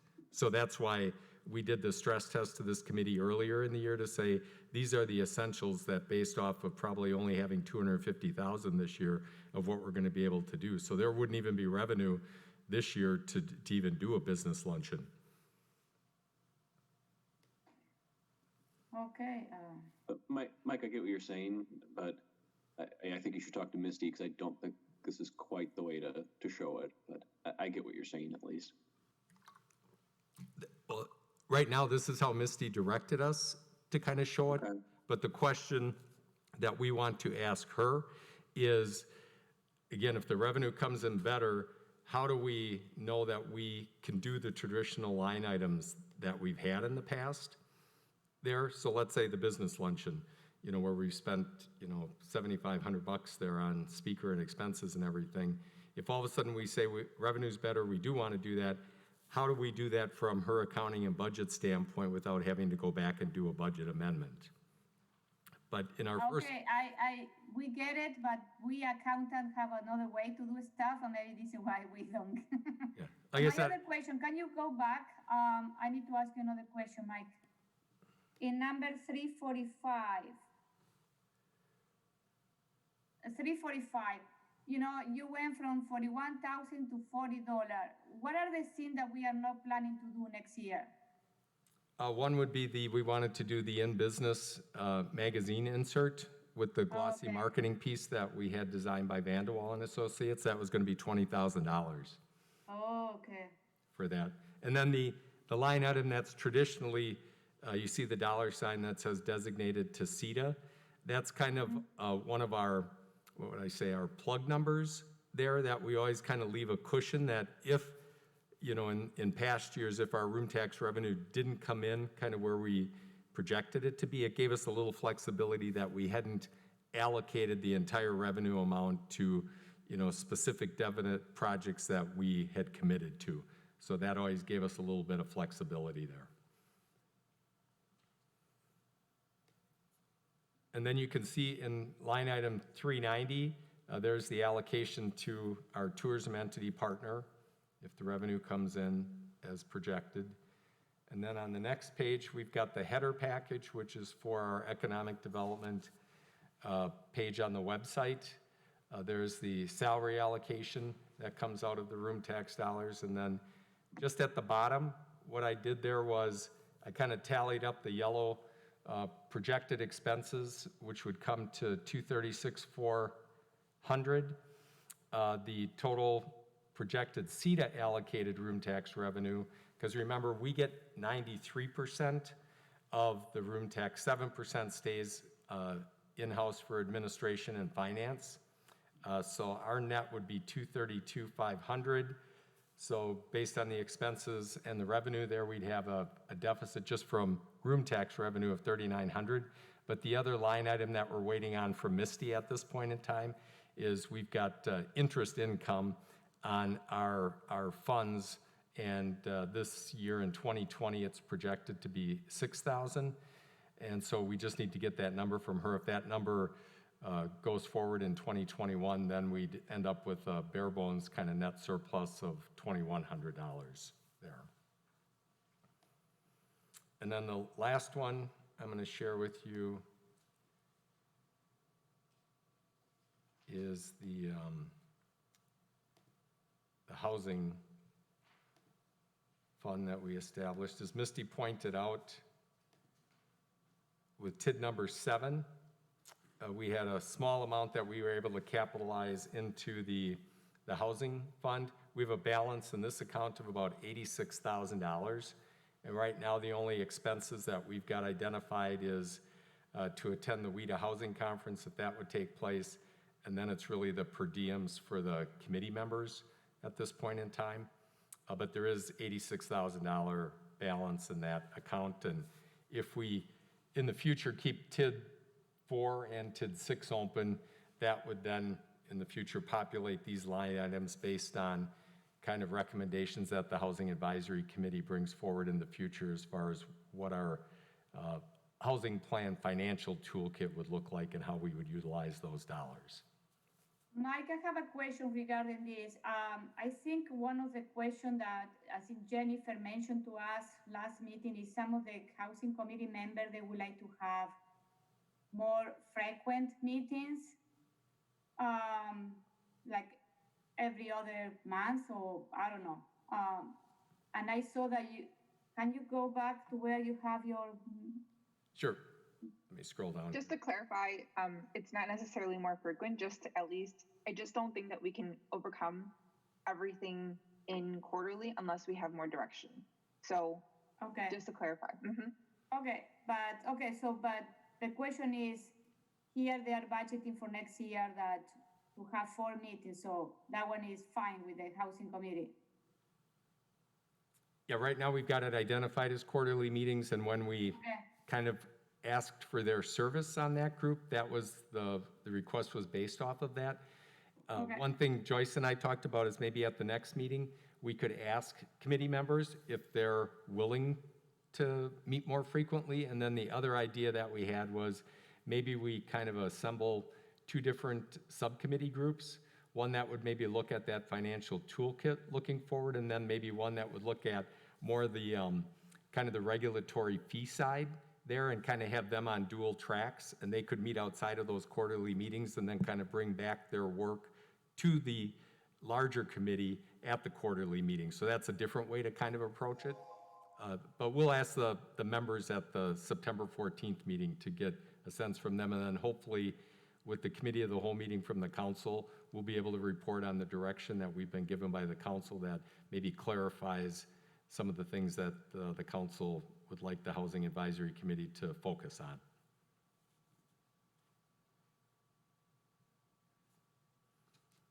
Okay, thank you.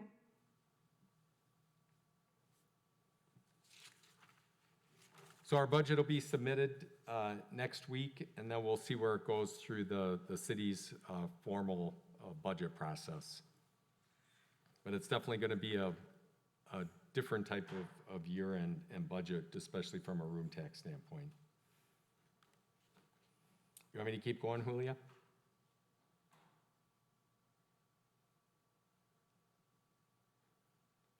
Julia, we can't hear you. You're muted. Okay, yes, so you're gonna go talk about the next item, the business loan program? Yes, yep, we have, we've issued 2 loans and had check presentations for Heritage Farms and Soho Noodles. And the guidelines have been modified with some direction from the council. And so we're going with a rolling application deadline now, the 15th of each month, based on fund availability, and that'll go through December 15th. The revenue amount still is at $1 million, at least for August. The council gave us the flexibility and discretion that after August, if there's still funds available, that we could increase that to 2.5 million, so we'll see what comes in. That information in the updated guidelines were distributed via our partner with the Fitchburg Chamber Visitor Bureau earlier this week. We had a picture in there with Dan Fox from Heritage receiving the first check. And then we also sent it out to our partners at the Latino Chamber and the Black Chamber, asking them to help get the word out to their members that are Fitchburg businesses. And then we've put it out on social media, and I'll probably do a direct email again to our Fitchburg business list to help get the word out to people. But if you know of anybody that's interested, please encourage them to look at the updated guidelines. We did clarify some things with the employer identification number there, so I think it cleaned that up. With the updated guidelines and being willing to look at, let's say, a Fitchburg location revenue, we might be able to look and revisit 2 earlier loan applications that we received that didn't necessarily fit the original guidelines there. So we're going to circle back with those 2 businesses to see if they kind of want to resubmit their application or want us to relook at that application. So we'll keep you posted. Mike, with those revised parameters, I mean, again, I'm just amazed we've only had 2 and maybe 4, you're saying, applications, given what's going on and the fact that it's not going to go away anytime soon. I mean, it sounds like you're doing a good communication job. What do you think's missing here? We think earlier it maybe got mixed up with the deadline for the WEDC We're All In Small Business program, that maybe people were looking at that.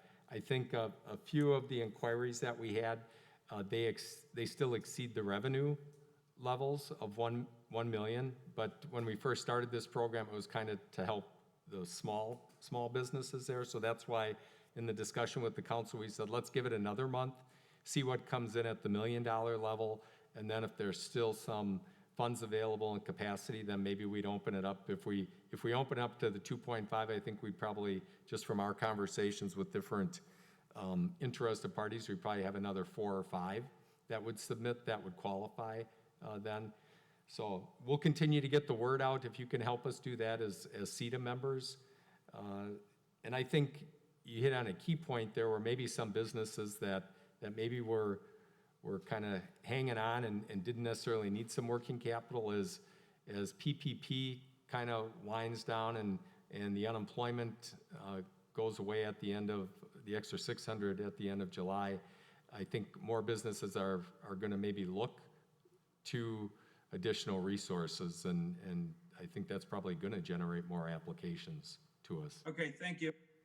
Mark, I had the opportunity to talk to some business in my district, to try to promote this business law, and some of them, they told me this is a loan, it's not a grant. So we already had too many loans, you know what I mean? So yeah, and then initially we got some of that, feedback, although even though ours is a loan, it's 1% interest there, over 24 months, and it was no payments and deferred interest for the first 6 months, or basically through 2020. So we thought that was, again, a good way to structure a program, especially since we don't have one of those programs to replenish the funds. So that's why we still structured it as a very low interest loan and didn't switch it over to just a grant program. But we'll keep you posted. We'll keep you posted on the progress, and we'll keep pushing it out as much as we can, communication-wise. If you have any suggestions on other entities or populations to get it out to, let us know. I also sent the updated information to our contacts at the Fitchburg Star, just to try and get the word out to everybody. And Mike, maybe you need to reach the City Hills too. Maybe they can do an article, a note about this program, because this is another circulation. The owner of the City Hill lives in Fitchburg, the editor. And then they can also have an article about this program, because most of them, it targets, most of the people of, the Latino, Black community, Hmong community in Dane County. So who is that, Julia? What? Who are you referencing? The City Hughes. City News? Hughes. I'm gonna send you the info. It's another publication that is you can see it in Fitchburg a lot. Okay, yeah, if you would send us that information and contact for it, Okay. yeah, we're happy to get it out. And will you do an updated, don't you have a show on La Movida? No, I have a show with Fact TV in Spanish. Yeah. Oh, okay. Well, if you would kind of emphasize and highlight this again for us, Okay. that would be appreciated. Okay, then I'm just gonna go through some development updates for you real quickly.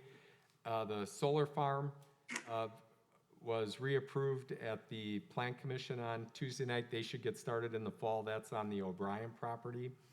Jacob Klein is revising his workforce housing proposal for the site south of Hy-Vee. That'll be going from 133 units to 116, but that allows him to make the economics work, and he's still planning to start that project this fall. Myers, which is looking to take the quarry site across from Super Target, their comprehensive development plan was approved on Tuesday night at the Plan Commission, so they'll continue to go through that approval process. Hy-Vee had their outdoor kind of aisles online storage capacity approved at the Plan Commission Tuesday night, and then One Neck, the data center, re-upped their approval for doubling the size of the data center, and that'll be done in 3 phases, and the trigger for that will be when they have a kind of a anchor tenant to launch the first phase of a 3-phase expansion on that.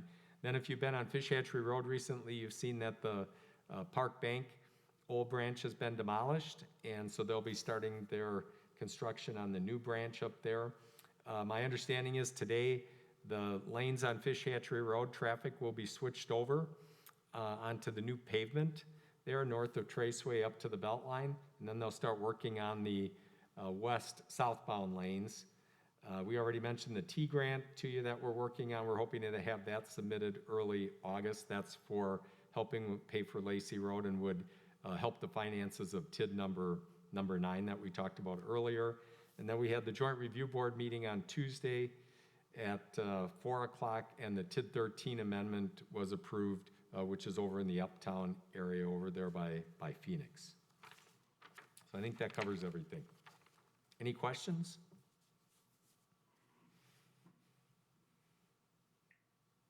No. Any question for Mike? It's 9:05, so.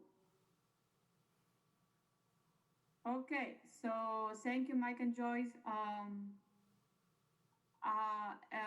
So now I need a next item in the agenda is announcement. Any new announcement? So we are not doing any ribbon cutting or groundbreaking or anything like that. No, what we about we had a what is request. gonna be the opening of the brewery on Seminole? I just heard yesterday in our department head meeting that they're, I think, winding down that project and close to getting their occupancy. And I also heard at the department head meeting that the Oregon Elementary School will be getting their occupancy. And one other thing is Mariposa Daycare is actually completed and open and has their occupancy. Dan Bertler did ask about a ribbon cutting for that, but right now we're still restricted on that. I said that we could do a virtual one, working with Fact TV, and he said, let's just wait a little bit, and then we'll see, over the next couple of weeks where we're at with the health protocols and everything. One thing for members' information and also for the general public is City Hall is still closed at this point in time and operating by appointment. So if anybody's looking to conduct any city business, just contact the respective departments. Staff are, of course, working and monitoring emails and voicemails, and we're getting our business done that way. But please reach out to us if you need to conduct any city business. Okay. Any other comment from the members? No? Okay, so thank you. And then I need a motion to adjourn the meeting. Motion to adjourn. Second. All those in favor say aye. Aye. Nays, the motion carries. So we are adjourning at 9:07. Thank you very much and see you next month. Thanks, everybody. Bye.